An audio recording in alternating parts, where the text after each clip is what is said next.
Hello class, good morning to all. आज का हमारा टॉपिक है टीबी, जिसे हम लोग ट्यूबरक्लोसिस के नाम से भी जानते हैं। यह बीमारी 19वीं सेंचुरी में एक महामारी के रूप में सामने आया था, जिससे बहुत सारे लोग जो हैं ग्रसित हुए थे। इसे वाइट प्लेग के नाम से भी जाना जाता है, क्योंकि इसके लक्षण जो थे प्लेग के जैसा था और बहुत तेजी से बहुत ज़्यादा लोगों को ये अफेक्ट कर रहा था। रॉबर्ट कोच ने 1882 में ट्यूबरक्लोसिस माइकोबैक्टीरियम का खोज किया, उसके बारे में पता लगाया, जिसके बाद हम लोग उसका रोकथाम और ट्रीटमेंट निकाल पाए। ट्यूबरक्लोसिस एक ऐसा डिजीज़ है जिसको कि छींकने से, खांसने से अदर पर्सन इसके कांटेक्ट में आते हैं तो उनको अफेक्ट करता है। ट्यूबरक्लोसिस का 20वीं सेंचुरी में इसका वैक्सीनेशन आया, एंटीबायोटिक मेडिसिन आया, जिसकी हेल्प से बहुत ज़्यादा हद तक ट्यूबरक्लोसिस को रोका गया। ट्यूबरक्लोसिस ज़्यादातर लंग्स को अफेक्ट करता है, लेकिन लंग्स के अलावा अदर बॉडी पार्ट को ये अफेक्ट करता है, जैसे कि हमारा बोन्स हो गया, ब्रेन हो गया, स्पाइन हो गया, इन सब पार्ट को भी अफेक्ट करता है।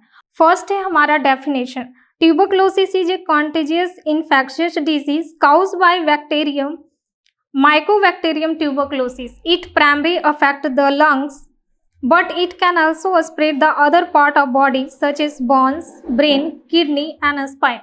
जैसा कि अभी हमने बताया कि ट्यूबरक्लोसिस मेनली जो होता है बॉडी के सभी पार्ट को अफेक्ट करता है, लेकिन यहाँ पे हम लोग सिर्फ लंग्स के बारे में बात करेंगे कि ट्यूबरक्लोसिस लंग्स को कैसे अफेक्ट करता है।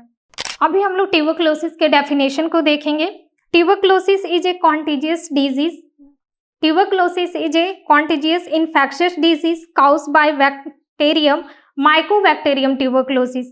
Its primary affect the pulmonary TB, but it can also spread to other part of body such as bones, brain, kidney and spine. ये ट्यूबरक्लोसिस जो होता है एक बैक्टीरिया के कारण होता है, जो कि बैक्टीरिया का नाम है माइकोबैक्टीरियम ट्यूबरक्लोसिस। माइकोबैक्टीरियम ट्यूबरक्लोसिस ही टीबी का कारण बनता है। यहाँ पे एक जो इन्फेक्टेड पर्सन रहता है जिसको ऑलरेडी टीबी है, अगर वो छींकता है, खांसता है, तो उसके जो रिस्पिरेटरी ड्रॉपलेट होते हैं वो एयर में फैल जाते हैं और उसके कांटेक्ट में अगर कोई हेल्दी पर्सन आता है तो उसे ट्यूबरक्लोसिस हो जाती है। लेकिन हाँ, यहाँ पे ये भी देखने को मिला कि एक दो बार अगर कांटेक्ट में आता है तो उससे नहीं होता है। जब कोई पर्सन इन्फेक्टेड पर्सन के साथ रह रहा है, उससे लंबे समय तक बात कर रहा है, तब ये ट्यूबरक्लोसिस जल्दी अफेक्ट करता है।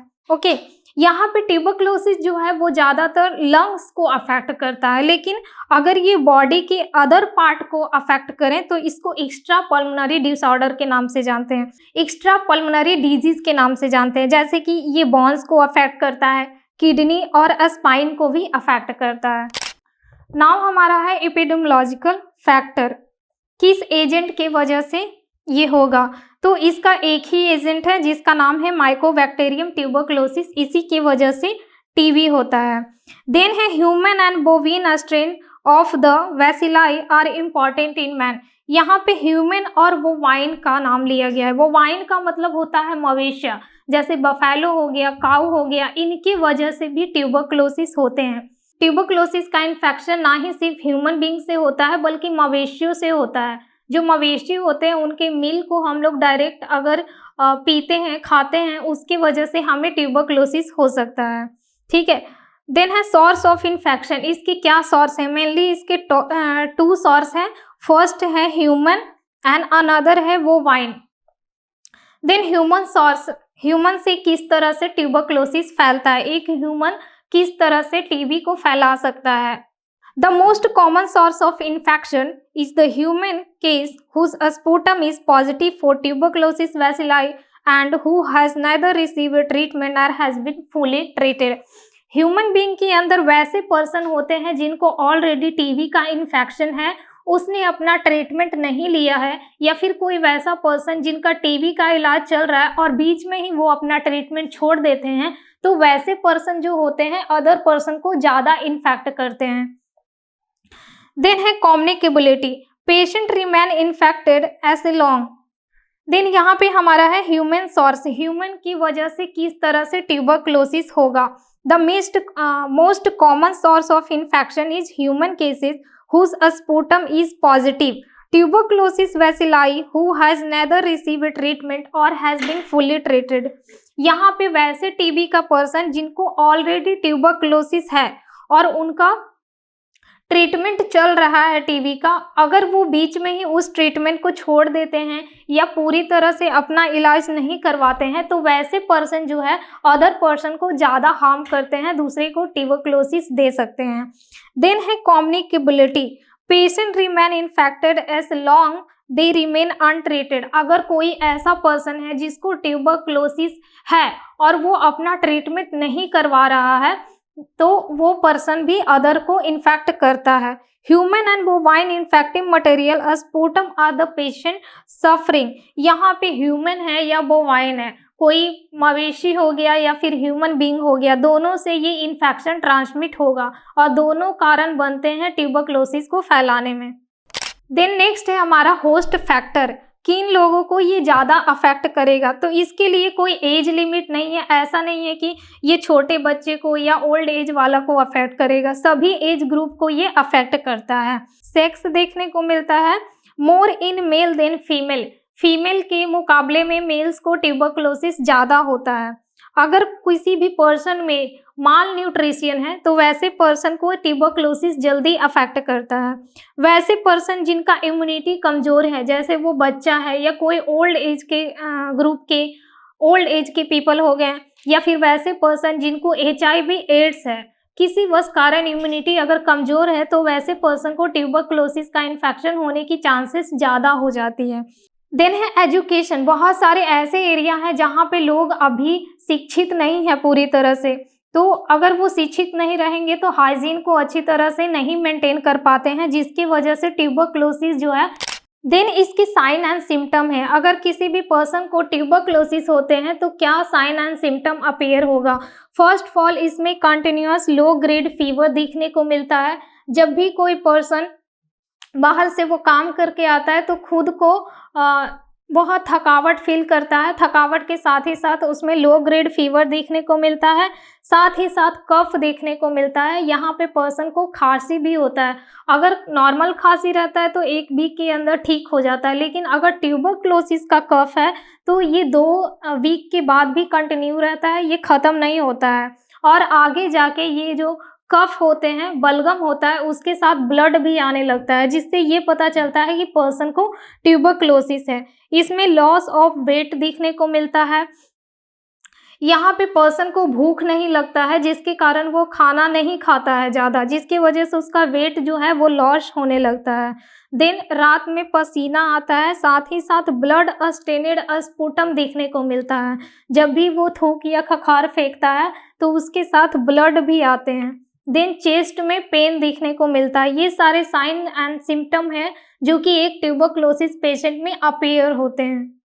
देन है एयरबॉर्न ट्रांसमिशन। एयरबॉर्न ट्रांसमिशन होता है जब भी कोई पर्सन, इन्फेक्टेड पर्सन जब छींकता है, खांसता है तो उसके रिस्पिरेटरी ड्रॉपलेट जो होते हैं वो एयर के थ्रू अदर हेल्दी पर्सन को इन्फेक्ट करता है। देन क्लोज कॉन्टैक्ट, जिसको ऑलरेडी ट्यूबरक्लोसिस है, अगर उसके कॉन्टैक्ट में कोई हेल्दी पर्सन आता है, उससे बात करता है तो उसको भी ट्यूबरक्लोसिस होने की चांसेस रहती है। देन क्राउडेड प्लेसेस, वैसे प्लेसेस जहाँ भीड़ भाड़ वाला एरिया ज़्यादा है, अगर कोई हेल्दी पर्सन मास्क यूज़ नहीं करता है और उसी में से कोई अगर ट्यूबरक्लोसिस का पेशेंट रहता है तो वैसे एरिया में ट्यूबरक्लोसिस को फैलने की चांसेस जो होती हैं वो बढ़ जाती हैं। इसका इंक्यूबेशन पीरियड क्या होता है, कितने दिन के बाद पता चलेगा कि पर्सन को ट्यूबरक्लोसिस है, तो इसमें कम से कम 2 से 12 वीक टाइम लग जाता है एक पर्सन के अंदर ट्यूबरक्लोसिस को डिटेक्ट होने में। देन नेक्स्ट हमारा है डायग्नोसिस। अगर किसी भी पर्सन को ट्यूबरक्लोसिस होता है या फिर उसको कुछ भी साइन एंड सिम्टम अपीयर होते हैं तो फर्स्ट ऑफ ऑल हम उसके डायग्नोसिस करते हैं। डायग्नोसिस के अंदर फर्स्ट ऑफ ऑल हम लोग मैनटॉक्स टेस्ट करते हैं। देन स्पूटम का टेस्ट किया जाता है, यहाँ पे बलगम को लेकर माइक्रोस्कोप के थ्रू देखा जाता है कि बैक्टीरिया का ग्रोथ कितना है। साथ ही साथ चेस्ट एक्सरे करते हैं और ब्लड का टेस्ट किया जाता है। जब भी कोई पर्सन को ट्यूबरक्लोसिस होता है तो इसके अंदर उसका ट्रीटमेंट दिया जाता है। ट्रीटमेंट के अंदर 6 मंथ का कोर्स होता है, जिसके अंदर इस सारे मेडिसिन को कवर करना पड़ता है। फर्स्ट जो मेडिसिन होता है वो 2 मंथ के लिए चलता है, जिसे इंटेंसिव फेज कहते हैं। ये 4 मेडिसिन का कॉम्बिनेशन होता है, टोटल ये 2 मंथ के लिए दिया जाता है पर्सन को, जिसमें फर्स्ट होता है रिफाम्सिन, आइसोनियाजिड, पाराजीनामाइड और इथाम्बुटोनॉल। ये 4 ऐसे कॉम्बिनेशन है जिसको 2 मंथ के लिए दिया जाता है। देन नेक्स्ट है कंटिन्यूएशन फेज। इसको कंटिन्यूएशन फेज कहा जाता है क्योंकि यहाँ पे ओनली 2 मेडिसिन चलते हैं, एक आइसोनियाजिड और एक रिफाम्सिन, दोनों 4 मंथ के लिए दिए जाते हैं।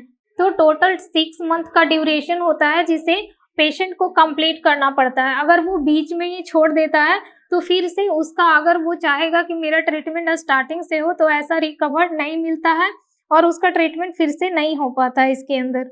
देन है प्रिवेंटिंग ट्यूबरक्लोसिस। अगर ट्यूबरक्लोसिस को कंट्रोल करना है, इसे रोकना है, तो कौन कौन से प्रिवेंशन करेंगे? फर्स्ट ऑफ ऑल तो इसका वैक्सीनेशन अभी अवेलेबल है। हम इसका वैक्सीनेशन के अंदर BCG का टीका लगवा सकते हैं जिससे कि ट्यूबरक्लोसिस से बच सकते हैं।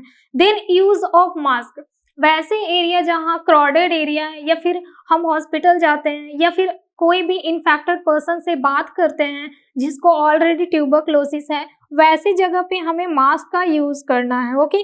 देन हाइजीन का प्रैक्टिस करना है, हैंड को हमें वॉश करते रहना है। जब भी कोई आप इन्फेक्टेड चीज छूते हैं या इन्फेक्टेड पर्सन का कोई भी सामान छूते हैं तब आपको हैंड को हमेशा हैंड वॉश करना है।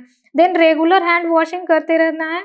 फर्स्ट है हाइजीन प्रैक्टिस, हमें हमेशा क्लीन करके रखना है। जिस रूम के अंदर पेशेंट है वहाँ का वेंटिलेशन अच्छी तरह से रखना है जिससे कि हम ट्यूबरक्लोसिस से बच सकते हैं, उसको रोक सकते हैं। देन रेगुलर हैंड वॉशिंग करते रहना है। अगर आप इन्फेक्टेड पर्सन से हाथ मिलाते हैं या फिर कुछ भी ऐसी जगह को छूते हैं जहाँ से इन्फेक्शन होने की चांसेस रहती है, तो रेगुलर हैंड वॉशिंग करते रहना है। देन पब्लिक अवेयरनेस करना है, पब्लिक को अवेयर करना है ट्यूबरक्लोसिस के बारे में कि कैसे ये फैलता है। सो जो भी पर्सन ट्यूबरक्लोसिस से इन्फेक्टेड है उनको आइसोलेट करके रखा जाए ताकि वो अदर पर्सन को इन्फेक्ट ना करें। देन नेक्स्ट है ट्यूबरक्लोसिस का नर्सिंग मैनेजमेंट क्या हो सकता है। अगर कोई एक नर्स है तो क्या मैनेजमेंट करेगी ट्यूबरक्लोसिस पेशेंट के साथ? Giving a appointment to the patient. First of all जिस पेशेंट का मेडिसिन चल रहा है उसको एक अपॉइंटमेंट का मतलब उसको नेक्स्ट टाइम कब विजिट करना है वो उसको अच्छी तरह से समझाएगी एक nurse. Taking a history and weight, person का हिस्ट्री लेगी, उसका वेट करेगी, क्योंकि यहाँ पे जब भी किसी भी पर्सन को ट्यूबरक्लोसिस होता है तो वेट जो होता है बहुत ज़्यादा लॉस होता है, तो यहाँ पे हिस्ट्री लेना है, साथ ही साथ वेट करते रहना है। Then dispensing of drug. Dispensing of drugs का मतलब होता है पर्सन को जो भी मेडिसिन चल रहा है, अभी फर्स्ट फेज है या सेकेंड फेज है, उसको उस मेडिसिन को किस तरह से लेना है ये पूरी डिटेल से उसको अच्छी तरह से समझाना है। Then tuberculosis testing. अगर ट्यूबरक्लोसिस को टेस्ट करने के लिए दिया गया है तो जहाँ पे भी टेस्ट हो रहा है वहाँ पे हाइजीन को मेंटेन करना है, हैंड वॉशिंग करते रहना है जिससे कि ट्यूबरक्लोसिस से बचा जा सकता है। Then regular follow up. जिसको मेडिसिन चल रहा है ट्यूबरक्लोसिस का उसको रेगुलर फॉलोअप करते रहना है। गवर्नमेंट की तरफ से यहाँ पे मेडिसिन और इसका जांच फ्री में है। सो ट्यूबरक्लोसिस का मेडिसिन जो होता है वो गवर्नमेंट की तरफ से फ्री में इसका ट्रीटमेंट किया जाता है और गवर्नमेंट की तरफ से वैसे पर्सन जिनको ऑलरेडी ट्यूबरक्लोसिस है, सो ट्यूबरक्लोसिस के लिए बहुत सारे ऐसे प्रोग्राम लॉन्च किए गए हैं गवर्नमेंट की तरफ से जो बिल्कुल मुफ्त है, जैसे कि टीबी का जांच करना ये भी मुफ्त है। साथ ही साथ जितने भी मेडिसिन दिया जाता है ट्यूबरक्लोसिस के अंदर ये सारे गवर्नमेंट की तरफ से मुफ्त में दिया जाता है, क्योंकि भारत सरकार ने ट्यूबरक्लोसिस को ख़त्म करने का 2025 तक टारगेट रखा है, जिसके अंदर भारत को ट्यूबरक्लोसिस से मुक्त करना है, जिसके अंदर फ्री में जांच और इसका ट्रीटमेंट दिया जा रहा है। सो बहुत सारे ऐसे लोग हैं जिनको ट्यूबरक्लोसिस का जिनको मेडिसिन चल रहा है उन्हें 500 रुपीज़ पर मंथ दिया जाता है ताकि उनका जो ट्रीटमेंट है वो आसानी से चले और उनका न्यूट्रिशन लेवल उसमें भी इम्प्रूवमेंट देखने को मिले। अगर ये वीडियो आपको वैल्यूएबल लगा, कुछ सीखने को मिला, तो आप हमारे चैनल को लाइक कर सकते हैं, सब्सक्राइब कर सकते हैं। साथ ही साथ अगर इसका नोट आपको PDF फॉर्म में चाहिए तो हमारे टेलीग्राम ग्रुप को ज्वाइन कर सकते हैं, जो कि नीचे डिस्क्रिप्शन बॉक्स में दिया हुआ है। That's all, thank you.